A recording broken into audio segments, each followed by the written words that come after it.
there's a version of you that learned how to be in the world. It learned what was safe to say, how to feel, how to be seen and to be loved, how to manage your personal power and negotiate that power to maintain relation and connection. And it did its job beautifully. It kept you safe. It kept you connected. It kept you in community and in relation to others. However, underneath the perfectly curated mask to maintain relation and connection and to feel love and to be loved, there is an aspect of you that is eternally waiting, unchanging, waiting for you to notice, to pay attention, waiting for you to feel the dissonance, the longing, your true heart. And this video is for the aspect of you that knows it's time to come home to yourself. In classical Chinese medicine, the soul doesn't arrive as one thing. It is a construction of 5 different spirits that are multidimensional, connected to the organ systems. And the specific 2 of the spirits, which is the Han and the Shen, that are responsible for the evolution of the personality and the consciousness and the expression of the spirit, are always in negotiation. And the Han is the ethereal soul. It's the aspect of you that is connected to something greater than yourself and is the visionary and intuitive, the psychic version of you that feels energy, that can sense things and know things and be inspired by the invisible, by the untangible, by things that are non-logical and difficult to bring into expression through a cognition. The Shen, on the other hand, is the spirit of the heart. And the spirit of the heart is interested in relation, in connection, in how to be loved, how to feel love, how to express love, and how to love another. So these 2 are always in negotiation. One is about the freedom of the soul's expression, and the other is about fitting in and being in relation so that it can maintain that loving relationship with others. Most of us, somewhere along the way, created a self-identity that knew how to survive in the world rather than to live in the world, to be in the world, and to manifest and co-create in the world. And this persona that was created wasn't an enemy, it was a protector. It was a protector so that your Shen, the intelligence of your heart, the spirit of your heart, could be in relation, could experience love and feel safety, could know what it is to be a human and to be in that deep connection with other human beings. However, somewhere along the way, that protection will become a prison, because that protection is keeping you in such a fixed state where it creates a disconnect from your authentic presence, from your soul's presence. And when that call comes in, when that contraction comes in, where there's a dissonance, where you feel that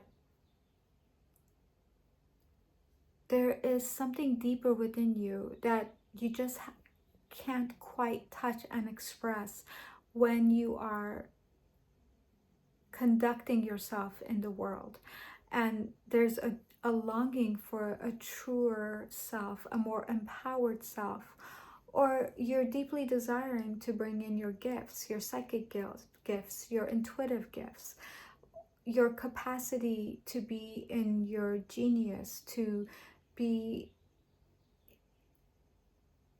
in the knowing of what it is that you're here to do in the world, and there's a deep calling for it. All those things are the calling of your soul, asking you to deconstruct the persona that you have created that are blocking your soul's true expression to come into the world. And that calling is now the beginning of the journey to your self-realization, to the healing or the unraveling of the persona that has been so good to you up to this point.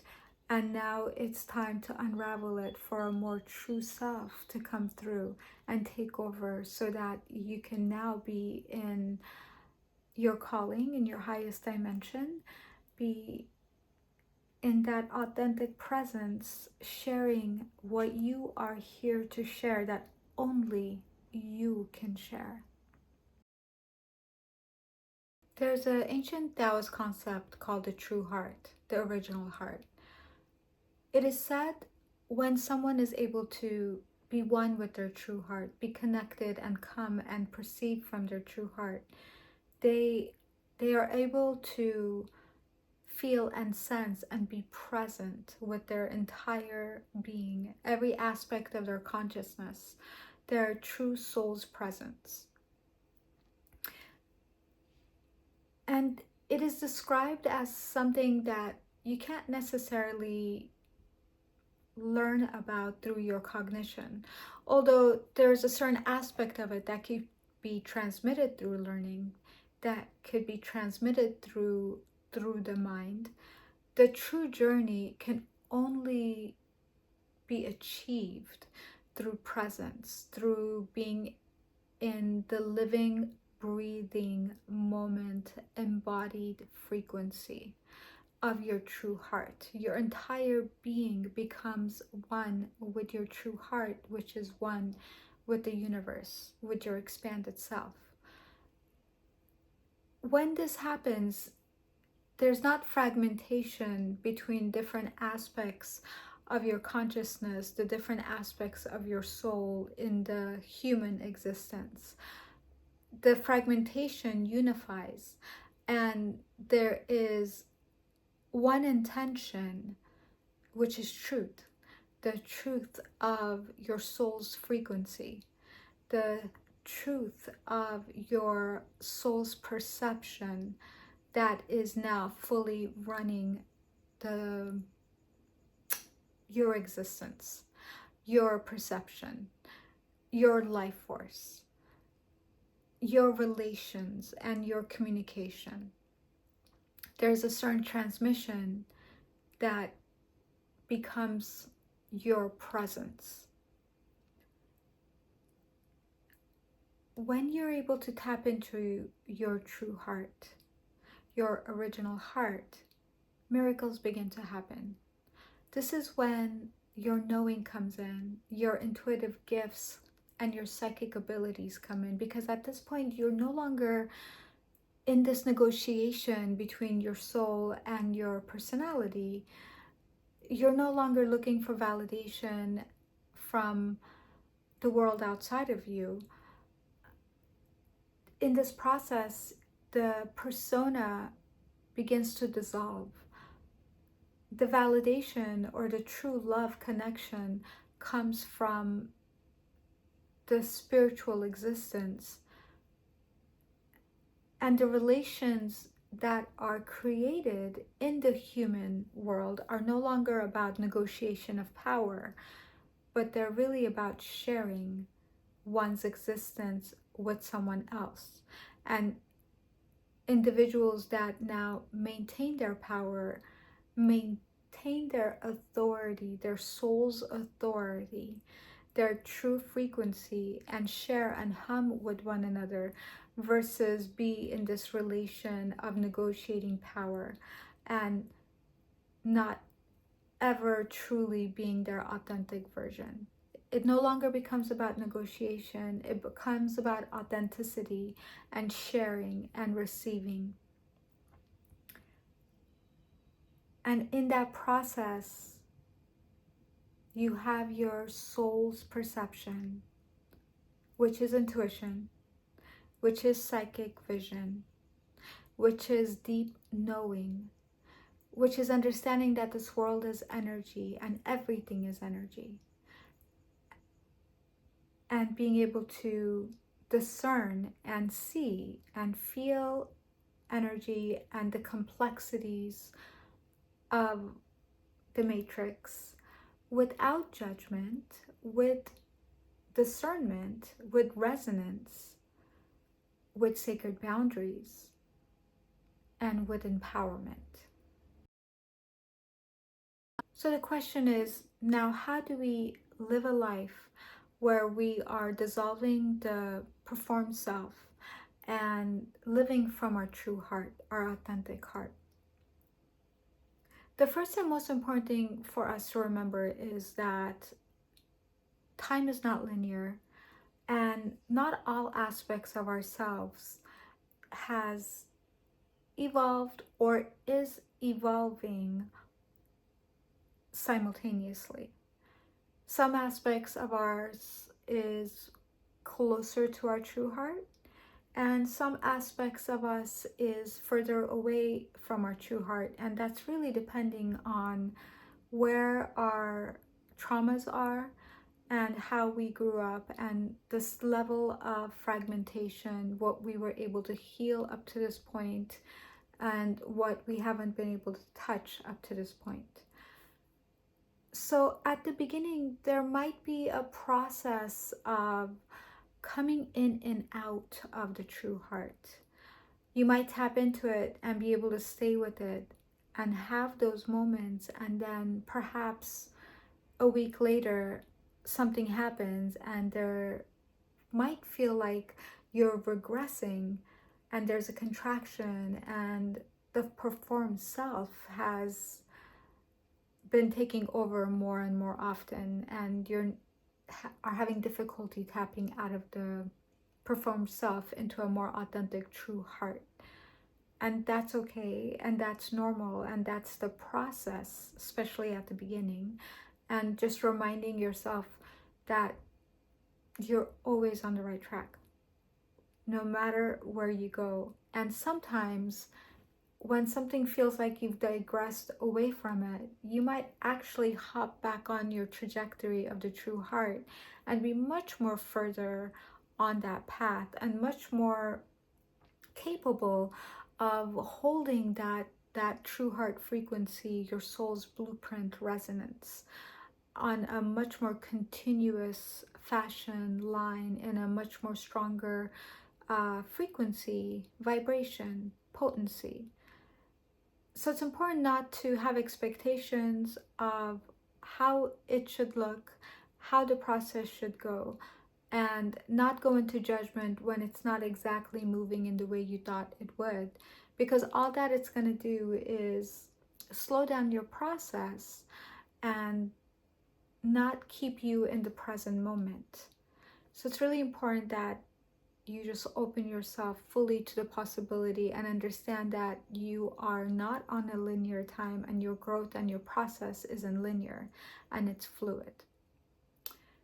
Now, that being said, the first step is just the acknowledgement or being able to recognize when you are in a state of performance or when you are coming from your true heart, and how they feel different.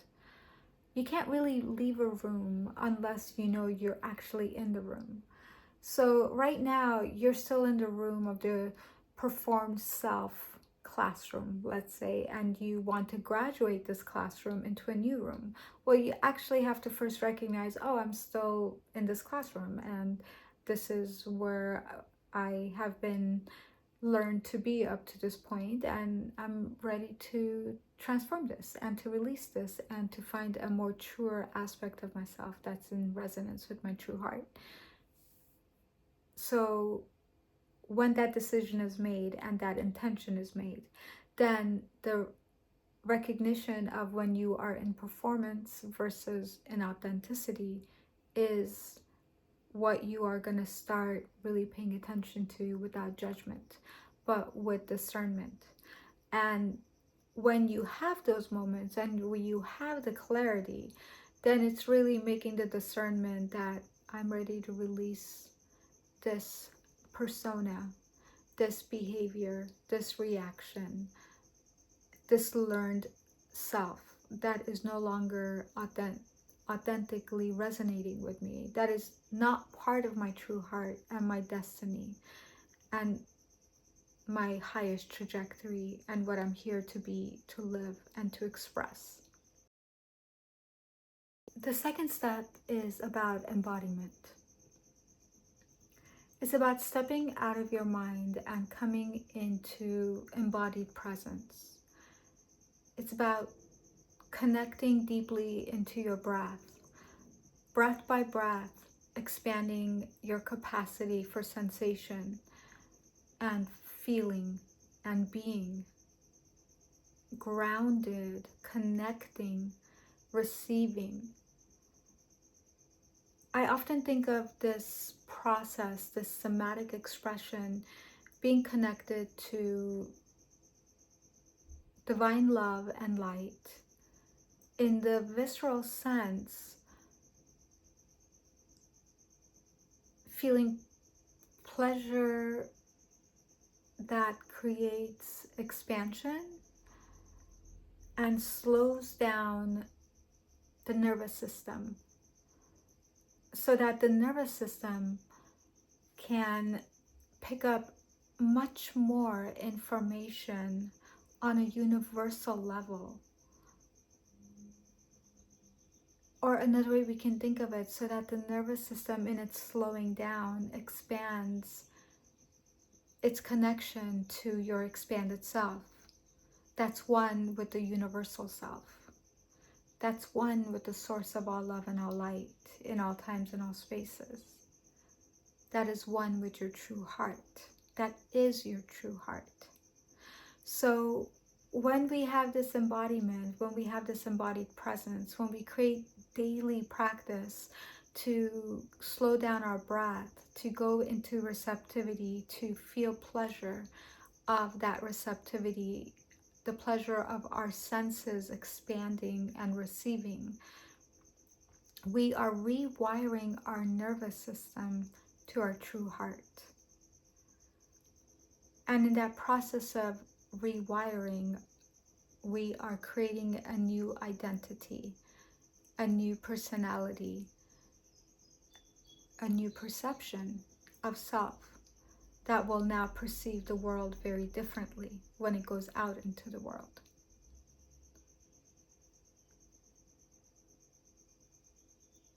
This practice has to be effortless. You drop in the intention that is about breath and expansion and sensation, and you go into breath, you go into embodiment, but then you stop trying. It's not about trying to feel more, or it's not about trying to take a deeper breath. It's about choosing, making a choice, creating time and space for it, and going into a place of effortlessness where your nervous system, your physiology, your true heart can now take over and show you how to deepen your capacity to be present in your nervous system, in your expansion, in your sensation, in your receptivity, in your capacity to experience the pleasure of being alive and receiving that life force. The third step is about stillness and silence and listening.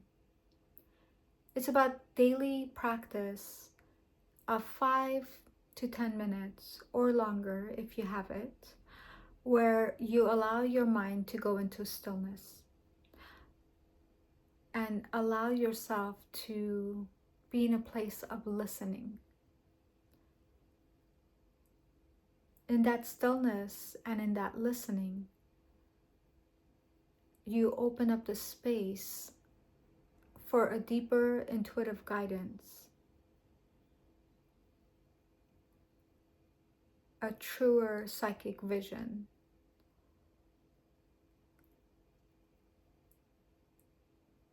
a deep knowing to come forth.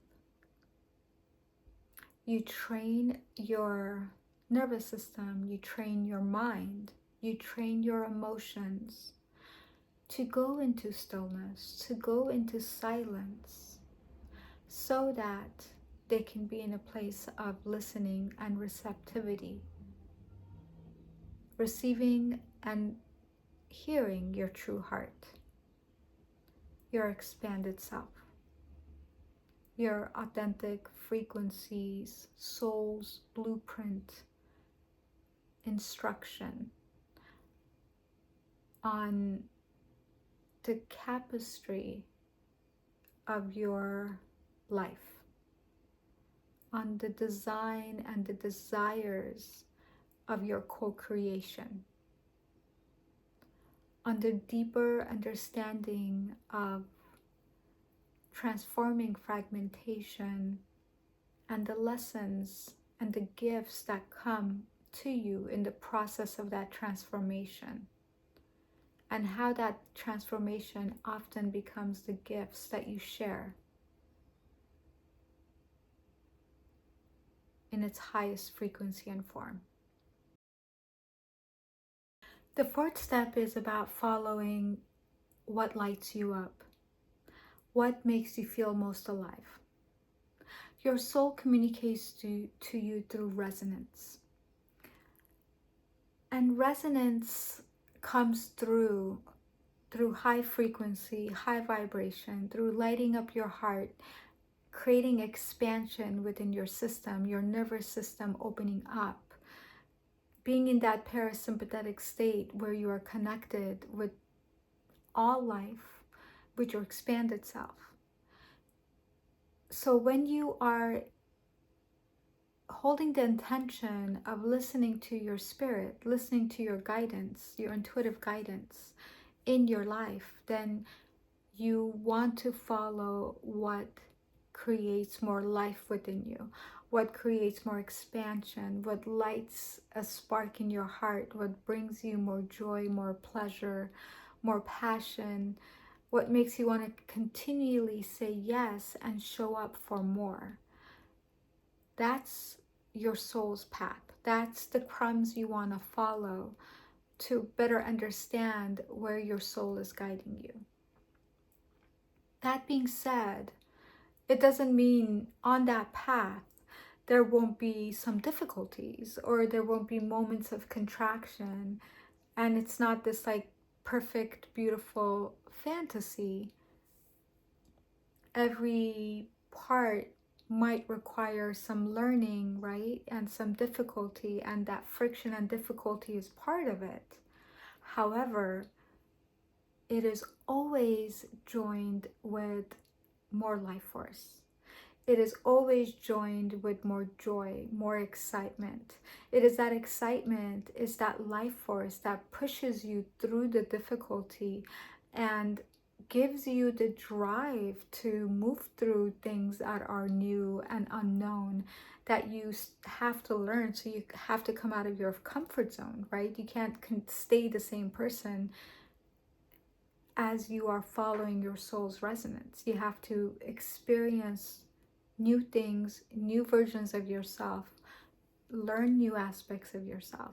So there will be difficulty and there will be contraction, but it is your life force and the passion that push you through it and keep making you or leaving you with a desire for more, instead of contracting back and not being able to continue to move through the difficulties. The last step, the fifth step, is about trusting the unfolding. This is where your intuition, your psychic abilities begin to come forth.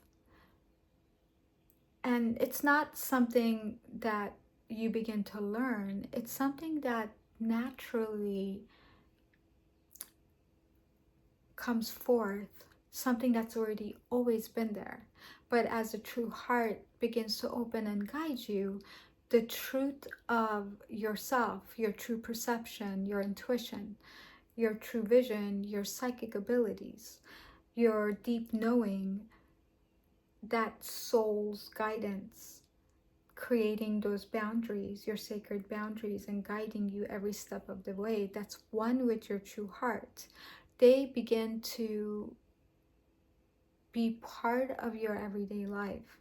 And you have to learn, not have to, but part of the process is learning to trust when your intuitive guidance comes in, when your knowing comes in and directs you, when your psychic vision comes in and shows you something. The process of trusting that information, trusting the unraveling and the new way of perceiving, is the last step of grounding your true heart's resonance with your physical human experience.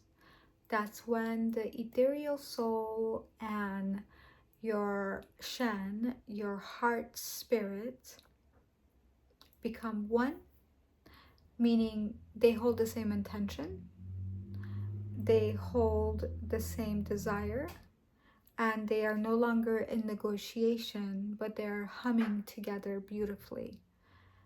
This is when the heart no longer seeks validation and love outside of itself, and is deeply nourished by the spirit, by the expanded self, and really sees its own worth and is truly staying in that high frequency, high vibration without the betrayal of that authenticity to seek love outside of itself.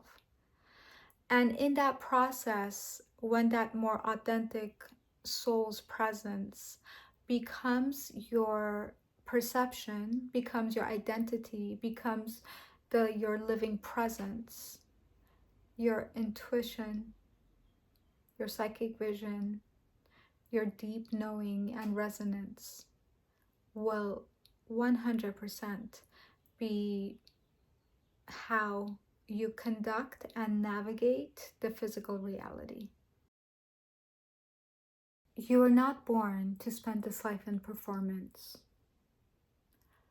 You are here to live your life from your true heart, your authentic soul's blueprint frequency.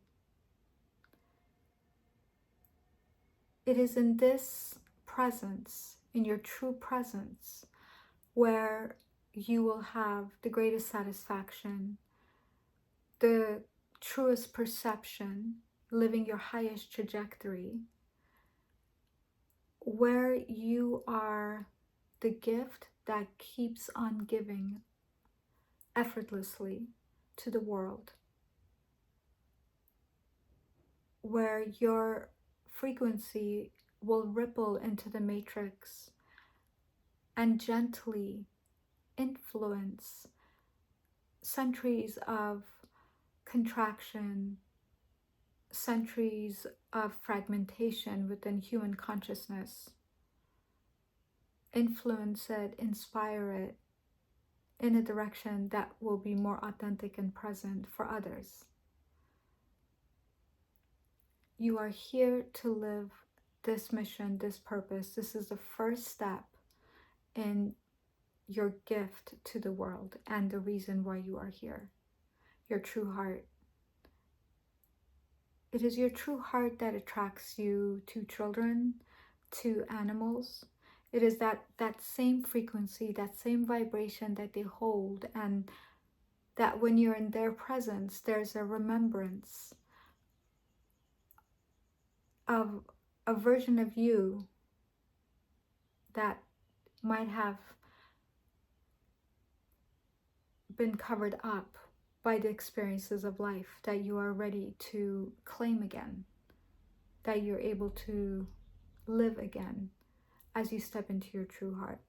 So this is my invitation to you to play with some of the information in this video and to really be intentional in your commitment and your dedication or devotion to connecting to your true heart in the most natural, effortless way, holding space, loving space, sacred boundaries for yourself as you go on this beautiful journey to better understanding underneath the persona that you have created to live this beautiful life up to this point.